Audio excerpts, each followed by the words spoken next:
Olha só, tô aqui com 3 convidados. Primeiro, Sara de Souza. Prazer, Douglas. Obrigado por você estar aqui.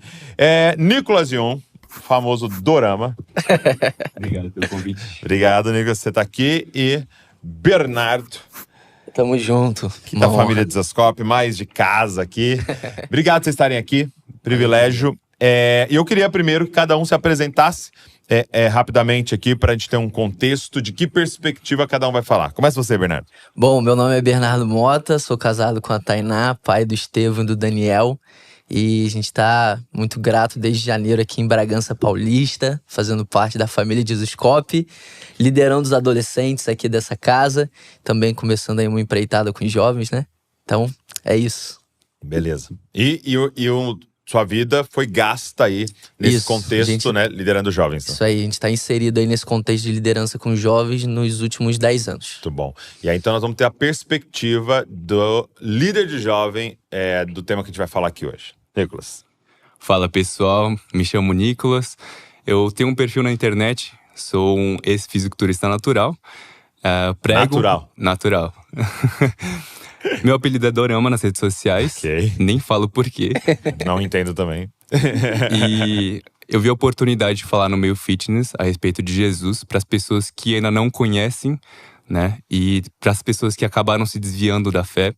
Então, eu uso esse meio para comunicar a respeito de Jesus. Muito bom, muito bom.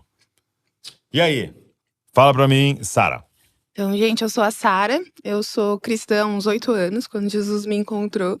E acho que essa é a primeira parte. A segunda é que eu sou psicóloga de orientação analítica. Eu atendo principalmente jovens e adultos, tanto na modalidade presencial quanto online. E uma das características aí sobre mim que eu acho que é importante aqui, no meu último ano de graduação eu validei uma escala no Brasil, que ela avalia o consumo problemático de pornografia. Então ela, recentemente, né, no CID-11 veio o transtorno de comportamento sexual compulsivo. Então, essa escala é uma escala para psicólogos, tanto usar no fins das pesquisas, quanto no meio clínico mesmo, em psicoterapia, para avaliar se essa pessoa realmente tem uma dependência da pornografia, enfim, e a partir daí trabalhar. Então, eu acho que muito conversa legal. Um pouquinho, né? Uau, exato. E aí, obrigado por você ter puxado esse tema. Por quê? Porque a nossa pauta, o nosso tema de hoje vai ser exatamente sexualidade, pureza, identidade. Então, a primeira pergunta que eu quero lançar à mesa aqui para nós é: o que é o corpo e para que Deus criou o corpo e a sexualidade, ok? Então, como é que a gente poderia começar a pensar sobre esse assunto? O que é o corpo e por que Deus criou o corpo e a sexualidade? Começa por você, Sara. Beleza. Bom, acho que o corpo, ela é uma forma material de Deus habitar em nós, né? Então, quando Deus cria a Terra, né, ele cria um relacionamento. Então, é um corpo, né, um material ali para habitação do próprio Senhor, né? Esqueci o resto da pergunta. O que é o corpo? Então, essa é a sua primeira resposta. E por que Deus cria, então, o corpo e a sexualidade? A sexualidade, então. A sexualidade, ela, para além, né, do sexo, enfim, ela envolve desejo, né? Então, quase todas as coisas são sexualidade porque envolvem desejo. Então, quando Deus cria o mundo, ele também cria a sexualidade, né? Porque não tem como chegar até Jesus, chegar até nós, se não tiver sexualidade. Então, eu vejo que é uma forma de glorificar Deus. Sim. Né? Para um cumprimento de uma promessa, para um estabelecimento de família, para um estabelecimento do plano dele aqui na Terra, até que ele volte. Então... Amém. E é interessante porque tem gente que pensa, né, que Deus foi criando o homem ali, né? Eu vi até alguém montando essa figura, né? Deus criando o homem, que diz que ele criou do pó da terra, e já é muito interessante ele pôr a mão, né? Ele vai fazer o corpo, tudo ele fala, né? Haja luz, e aí quando ele vai criar o homem, ele põe a mão e tal, e alguém pensa assim, quando ele foi criar o órgão genital, ele falou, não vou pôr a mão aí não, né? Ô diabo, vem aqui, cria isso aqui. Não, foi Deus que criou, né? Deus que criou a sexualidade, e foi ele que fez dessa forma, e existe uma forma pura e redimida de viver tudo isso, né? O que você diria, Nico? Você que tem trabalhado com essa parte, influenciado pessoas nessa área que diz respeito ao corpo, né? O que você daria de resposta a uma pergunta como essa? O corpo é a expressão material de um indivíduo, né? Assim como ela comentou agora há pouco. E as pessoas acabam desvinculando o material do imaterial. Mas isso é um conjunto que forma a unidade, né? De um ser. Agora, quanto à sexualidade, Eu acredito muito nessa... Eu tenho o mesmo viés que o Senhor criou e proporcionou esse desejo, mas para uma questão de perpetuar a multiplicação daquilo que o Senhor sempre proporcionou a nós, né? Porque o amor dele é imensurável, é algo que transcende tudo. Então, uma forma de demonstração foi a multiplicação. E a multiplicação só é possível através dessa sexualidade. Muito bom, muito bom. E aí, meu amigo, na sua experiência pastoreando os jovens, o que você diria? Eu gosto de pensar no corpo como um instrumento, né? Paulo vai falar lá em Romanos 6 que a gente é chamado a não usar os membros do nosso corpo como um instrumento para o mal, Muito bom. mas usar os membros do nosso corpo como um instrumento de justiça, né? Então eu gosto de olhar para o corpo simplesmente como um instrumento que por si só não produz algo bom, belo, mas que quando é bem usado, ele pode produzir algo que glorifique a Deus. Então, assim como foi falado, realmente um instrumento para a glória de Deus. E eu também gosto muito de olhar para a sexualidade revelando quem Deus é, né? Então, quando a gente pensa em Deus e um Deus que é fonte de prazer, um Deus que à destra dele existem delícias perpétuas, existe obviamente esse propósito da multiplicação, das imagens, semelhança enchendo a terra, mas eu também gosto de olhar como essa expressão de quem ele é. Então ele é a fonte do prazer e a sexualidade também remete a ele como a fonte do verdadeiro prazer. Muito bom, muito bom. E aí, a segunda pergunta que eu queria trazer para a mesa, para vocês já, e eu queria até começar pelo Nicolas, como vocês têm visto, e aí nas respostas que você recebe, as mensagens que você recebe, as pessoas que você tem a oportunidade de trocar uma ideia sobre o assunto, como é que vocês enxergam a relação do jovem, do adolescente brasileiro de hoje com o seu corpo, né? Você pode até falar mais sobre a questão da relação com o corpo, e vocês também podem falar da relação com o corpo e com a sexualidade. Como que o jovem adolescente hoje tem se relacionado, qual a visão dele do corpo? Eu acredito que a comparação tem sido inevitável na vida não só dos jovens, dos adolescentes, mas de todo mundo. Principalmente com a crescente dos conteúdos, não só do meio fitness em si, mas os conteúdos mais apelativos, mais sexualizados. Então as pessoas acabaram atribuindo um viés de almejar algo que, por exemplo, talvez a pessoa passou anos ou praticamente a vida toda tentando construir o corpo que chegou, só que a pessoa bate o olho assim na internet e fala assim, eu quero esse físico, porque é o que mais aparece no meu feed, é o que mais aparece nas séries, filmes, tudo mais. E acaba deturpando a ideia do que um corpo deveria ser de fato. Alguém que cuida do seu próprio corpo com relação a querer cuidar da beleza, da estética, é válido. Mas a grande questão é o porquê, aonde o seu coração está sendo colocado, qual que é a sua esperança sendo depositada sobre aquilo que você está fazendo. Por exemplo, quando isso se torna muito maior do que, de fato, o Senhor, com certeza já se tornou um ídolo. Ok. E com todo esse bombardeio que os adolescentes têm recebido, é muito nítido que, ao invés de almejar ter um relacionamento íntimo com o Senhor, eles têm buscado alcançar o que essas pessoas influentes possuem. Que é não só a beleza, a estética, mas a fama, o que isso pode proporcionar por consequência, que muitas vezes é até uma questão imoral, de buscar olhares de pessoas que estão mal intencionadas muitas vezes. Mas voltando para um aspecto mais da questão da idolatria, eu já falei isso em uma entrevista, porém acho que vale a pena ressaltar que quando a pessoa trata essa questão da estética muito acima de Deus, como é que a pessoa pode combater isso dentro do coração dela? Que é justamente trazendo a memória do porquê que a pessoa está aqui na Terra e do porquê que a pessoa está cuidando da beleza. Porque cuidado da beleza, ela de certa forma é importante. Se você quer proporcionar algo para o seu futuro cônjuge ou para atual cônjuge, é uma expressão de valor, uma expressão de amor para a pessoa, esse cuidado de falar, eu quero entregar a melhor porção para você. Agora, quando isso já se torna muito superficial, supérfluo, quando você enxerga que Deus não está mais naquele lugar presente, é o momento que você deve sondar o seu coração e falar, Senhor, eu quero que o Senhor ande comigo, eu quero lembrar que o Senhor está do meu lado, eu quero lembrar que o que eu faço hoje tem um cuidado sempre pensando no cuidado do próximo, na valorização para glorificar o Senhor. E aí, trazendo isso junto com o contexto de cuidado ao corpo, eu acredito que é a forma como o jovem consegue conciliar e vencer essa idolatria. Porque, como comentei na entrevista também que eu tinha feito, se você tenta remover isso da sua vida, alguma outra questão na sua vida interna pode tomar o lugar. Porque Sempre vai ter um novo ídolo, né? Sempre vai ter. Então é sempre lembrar qual que é a intenção por detrás e também se o Senhor, Ele aprova aquilo que você está fazendo, se a sua conduta vai de acordo com o que está acontecendo. Agora, voltando para outra questão, que é da influência das pessoas que acabam sendo bombardeadas pelo consumo de conteúdos fitness e também pessoas que estão nesse desbravamento sexual, digamos assim. Porque as séries, os livros, todos esses outros nichos de conteúdo que vão bombardeando, moldam a forma como o jovem hoje enxerga o corpo.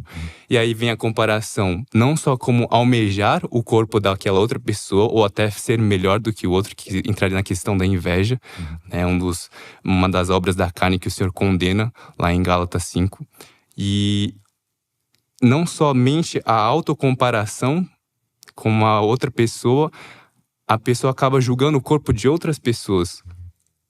O que acaba sendo insuficiente, por exemplo, num relacionamento, em que a pessoa busca no outro apenas questão estética, como uma das formas principais de escolha de um parceiro. O outro vira praticamente um objeto, né? Exatamente. Então eu acredito que, infelizmente, pelo excesso de consumo de conteúdos que envolvam mais essas questões de homens sem camisa, mulheres também seminuas, acaba gerando essa comparação não só consigo mesmo, mas com relação aos outros, e quebra completamente o padrão daquilo que o Senhor proporcionou a nós, que é ver, buscar no outro sempre uma questão voltada para os princípios da palavra. Claro que tem que ter uma atração dentro de um relacionamento, mas que isso não seja a questão primordial. Ou a única coisa, né? Isso.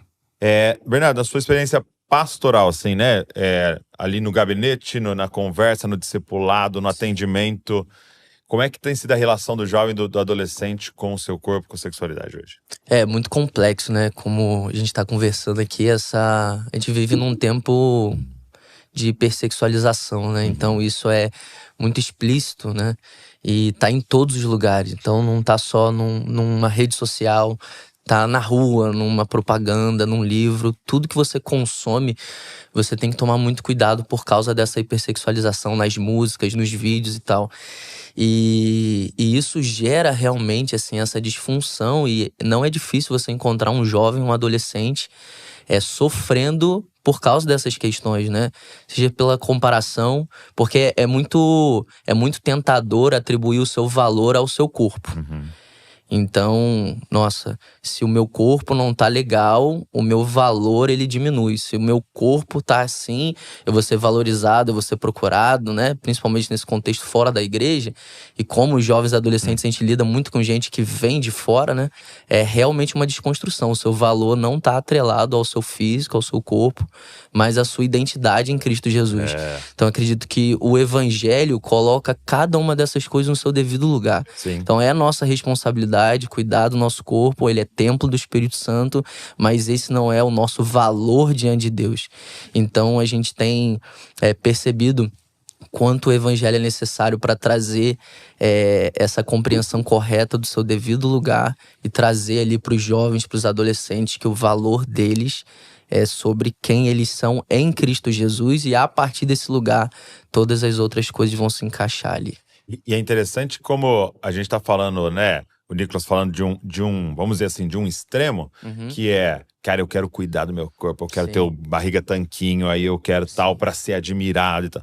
Mas você tem um outro extremo de um descuido total, né? Você descuidar totalmente e quase que a pessoa tá tirando a própria vida dia após dia, né? É quase um se matar né, com um estilo de vida totalmente destrutivo e tal. E você vê o evangelho querendo resolver os dois, né? Exatamente. Porque quando eu entendo o meu valor, eu passo a me cuidar, entendeu? Quando eu entendo o meu valor, eu sei que eu não preciso me cuidar nesse nível aqui para que aquilo seja meu grande cartão de visita, não. Então ele te traz para esse lugar, né, de identidade. Né? Agora, e a partir do consultório, daquilo que você tem observado, né, como é que tem sido a relação hoje, 2026, jovem adolescente com seu corpo e sexualidade? Acho que é importante a gente partir de um pressuposto, assim, que falando da adolescência, né? Acho que todo mundo aqui sabe que é um momento de experimentação, né? Mas psicologicamente também é um momento de individuação mesmo, né? Então, uma criança, né, até uma certa idade, ela não vê eu sou a Sara e esse é o Douglas. Nós somos uma coisa e eu sou o centro dessa coisa, né? Basicamente isso. Então, a criança não tem essa separação, né? E na adolescência, isso começa ali no final da infância, mas principalmente na adolescência. Por quê? Porque eu já tenho um senso crítico. Então, começo a desenvolver esse senso crítico, né? Então, a gente começa a buscar nos pares. Então, nossa, eu gosto muito daquela banda coreana, né? E meus pais não entendem, acham que é uma bobagem, né? Mas na minha escola só se fala disso. Então, acho que tem algum valor aí, né? E acho que uma coisa muito legal é que quando uma pessoa ela cresce na igreja, ela tem uma referência de identidade. Então, quando a gente tem essa separação dos nossos pais, a gente chama, né, da morte do pai ideal, né, da mãe ideal, aquela mãe, aquele pai que poderiam resolver todas as coisas, que sabem tudo, né? E a gente vê que talvez eles não sabem de tudo. Como assim ele não conseguiu entender essa questão sobre mim, essa perspectiva sobre mim, ou entender o meu gosto? Como assim ele não tá vendo valor nisso também? A gente começa a buscar essa identidade como uma forma de referência em outros grupos, né? E quando uma criança cresce na igreja, ela tem uma grande referência, que é Jesus, né? Então, aquilo que a Bíblia fala, né, de instruir teu filho no caminho que deve andar, é de suma importância, gente. Seja como Jesus, mostre quem é Jesus, né? Que seja nesse ambiente, porque quando ela cresce com essa referência, ela tem um olhar, ainda que essa pessoa não tenha experimentado a conversão, mas ela tem algo dentro dela que diz, isso não me é familiar. Eu nunca cresci… Isso não diz respeito aos meus valores. Né? Exato. Assim, não, isso entra em conflito com o que talvez eu acredito, e aí, ainda assim, né, descobrindo o que é meu e o que me foi ensinado, mas ainda assim, né, de várias perspectivas. E aí, esse adolescente, ele vai buscar, né? E aí, trazendo o que vocês complementaram aqui, né? Infelizmente, hoje tem esse bombardeio, né? Então, se a gente for voltar a um tempo em que a gente não tinha internet no celular, que a gente podia desligar a internet e viver uma vida normal depois, talvez essa não fosse a grande influência, né? Mas quando eu vejo que essa é uma forma de identidade, né? De tipo assim, então eu posso ser uma coisa a partir do que meu corpo é. E acho que não só disso, mas a gente sempre vai buscar algo pra se identificar como pode ser meu saber. Talvez o meu corpo não seja nenhuma questão pra mim, um relacionamento, mas talvez seja o meu saber. Olha o quanto eu sei, olha o quanto eu faço. É outra moeda, né? Exato, a gente sempre vai achar esse lugar, gente. Porque da psicologia, né, quando a gente sai lá do útero da nossa mãe, a gente já tá em falta. Então a gente tinha um ambiente perfeito lá, né, de suprimento, eu não precisava falar nada, eu era suprido lá pelo cordão umbilical, e aí é isso, um ambiente quentinho, maravilhoso, que eu posso espernear e ninguém vai me tirar de lá, entendeu? E espiritualmente falando, isso é uma carência de Deus, né? É uma falta do Senhor. Então a gente já cresce assim já nasce com essa ruptura, né? Destituídos da glória de Deus. E a gente vai buscar isso em qualquer lugar. E aí, justamente por esse bombardeio de informações e através da música, muito banalizado, gente. Hoje, a gente não tem critério, né? Então, se qualquer rodinha tá falando sobre sexo, sobre corpo, então, tô acostumada a ouvir isso, mesmo que seja involuntariamente, porque no mercado tá tocando, no carro que passou do lado do trânsito tá tocando, normaliza total. Então, acho que é uma busca por uma referência, né? Então, por isso que é importante a gente tá pregando o evangelho, a gente tá instruindo nossos filhos no caminho que devem andar, porque você não pode garantir a conversão de seu filho, né? Isso só o Espírito Santo faz, mas você garantindo que ele tem uma referência, gente, faz toda a diferença. Tem um olhar diferente, uma lente diferente que essa criança, esse adolescente, ele vai olhar e pensar assim, talvez isso aqui não bata, enfim. E aí entra outros conflitos internos, né, em relação com a igreja, mas aí já é outro tópico. E